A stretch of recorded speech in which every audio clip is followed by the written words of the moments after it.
हाँ जी प्यारे विद्यार्थियों, प्यार भरी सत श्री अकाल। अज असी तीजी जमात का पाठ नंबर 3 अखर बोध जां वर्ण बोध करन जा रहे हाँ। बच्चों, अज असी इस पाठ में सीखांगे कि अखर की हुंदा है अते उन्हां दी अगे वंड असी किस तरीके दे नाल कर सकते हाँ। हाँ जी, जिवें कि सानू उपर तस्वीरां दित्तियां गईयां हन। ये पहली तस्वीर घर दी है बेटा, दूजी तस्वीर दे विच सानू मटर दिखाई दे रहा है, फिर कमल का फुल, कमल तो फिर शलगम। ये जिन्ने भी साढ़े कोले शब्द ने बेटा, ये किहदे तो बनते ने? अखरां तो बनते हैं। तो जदों असी बोलते हैं, साढ़े मूँह विच जो भी आवाज़ां निकलदियां ने उन्होंने प्रगट करने लई जिहड़े चिन्ह वरते जाते हैं उन्होंने असी की कहने आ? अखर। तो अखर की परिभाषा की होएगी बेटा कि धुनियां ही अखर बनाउंदियां हन। इन्हां धुनियां नूं जदों असी लिखते हैं तो वो अखर बन जाते हैं। धुनियां नूं प्रगट करने वाले चिन्हां नूं ही असी अखर कहते हाँ। उस तो बाद अखरां दीयां किस्मां बेटा, अखर दो तरह के होंदे हन, स्वर अते व्यंजन। स्वर अखर वो होंदे हन जिहड़े बिना किसी होर अखर की सहायता तो बोले जाते हैं।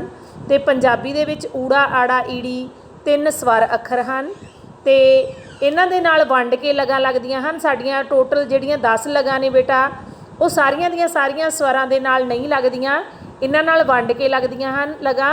तो लगा लगन तो बाद साढ़े कोले 10 स्वर धुनियां जिहड़ियां वो बन जांदियां हन। तो अगले हुंदे हन जी व्यंजन।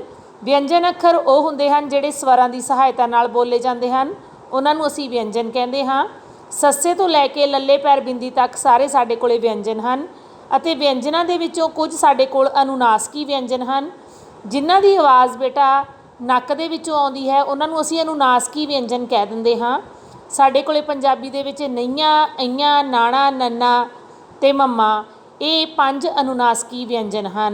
तो इस तरह बेटा इस पाठ दे विच असी सब तो पहला की सीखिया कि अखर की हुंदे हन।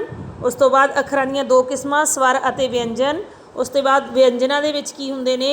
अनुनासिकी व्यंजन हुंदे हन।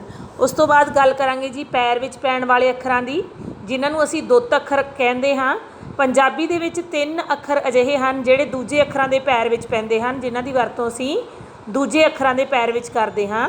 ये अखर हैं हाहा, वावा ते रारा। इन्हां नूं असी दूसरे अखरां दे पैर विच पा के इन्हां दी वरतों कीती जांदी है। अखर बोध की हुंदा है बेटा?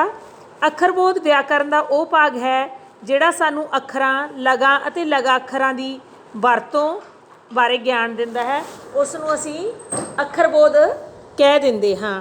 तो इस तो बाद पाठ के अभ्यास के प्रश्न करांगे बेटा। पहला प्रश्न है कि हेठां दिते शब्दों विचों सही शब्द चुन के खाली थावां दे विच भरना है।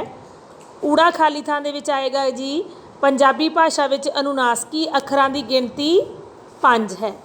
पहली खाली थां दे विच असीं 5 भरांगे। अगला है जी, पंजाबी भाषा विच डैश अखर दूसरे अखर दे पैर विच पैंदे हन, आउंदे हन। तो ये आएगा जी 3। दूजी खाली थां दे विच असीं 3 भरांगे। अते तीजी खाली थां है जी, अनुनासिक अखरां की आवाज़ डैश विचों आउंदी जापदी है।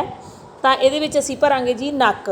तीजी खाली थां दे विच असीं की भरांगे? नक। उस तो बाद दूसरा प्रश्न है जी कि दिते गए वाकां दे सामने सही जां गलत का निशान लगाउणा है। पहला वाक है जी, पंजाबी भाषा विच 5 स्वर हैं, गलत है जी। आड़ा है, स्वरां नाल लगा के 10 स्वर धुनियां बनदियां हन, सही है। 2 अखरां दे मेल तो बने अखर स्वर अखर कहाउंदे हन, गलत है जी। सस्सा तो लल्ला तक सारे अखर व्यंजन हुंदे हन, सही है बेटा। इस तरह नाल तुसीं ये सही गलत कर लेने हैं। उस तो बाद बेटा तुहानूं ग्रीन कलर दे मतलब रंग दे विच, हरे रंग दे विच कुछ अखर दिते गए हैं, उन्हां दे विचों तुसीं स्वर अते व्यंजन है जिहड़े अखर वो अड अड करने हैं। स्वर अखर किहड़े किहड़े आउणगे तुहाडे? ऊड़ा, आड़ा ते ईड़ी। व्यंजन अखरां दे विच तुसीं लिखोगे रारा, जज्जा, कक्का, नन्ना, नाणा, लल्ला अते सस्से पैर बिंदी। इस तरह नाल ये प्रश्न तुसीं हल कर लेना है। उस तो बाद चौथा प्रश्न है बेटा, हेठां दित्तियां धुनियां नूं प्रयोग करके 3-3 शब्द बनाउणे हन।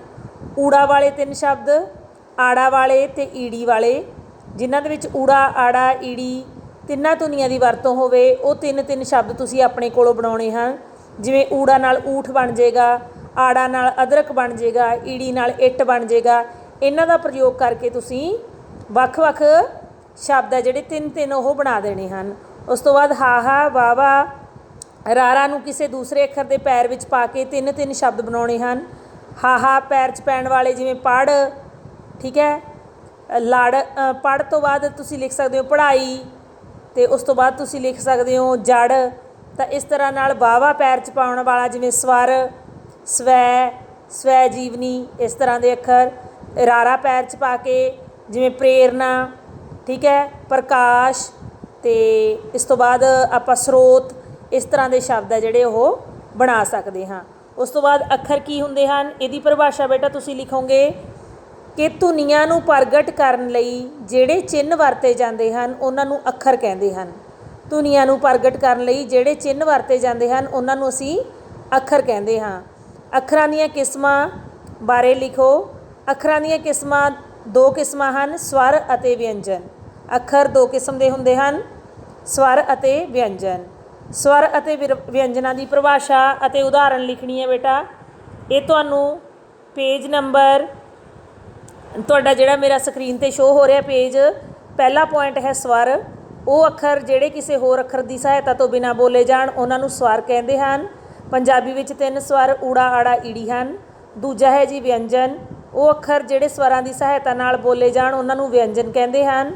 ਪੰਜਾਬੀ ਵਿੱਚ ਸੱਸਾ ਤੋਂ ਲੱਲਾ ਪੈਰ ਬਿੰਦੀ ਤੱਕ ਜਿਹੜੇ ਹੈ ਸਾਰੇ ਵਿਅੰਜਨ ਹਨ। ਇਸ ਤਰ੍ਹਾਂ ਨਾਲ ਇਹ ਪ੍ਰਸ਼ਨ ਦਾ ਉੱਤਰ ਤੁਸੀਂ ਇੱਥੋਂ ਦੇਖ ਕੇ ਕਰ ਲੈਣਾ ਹੈ।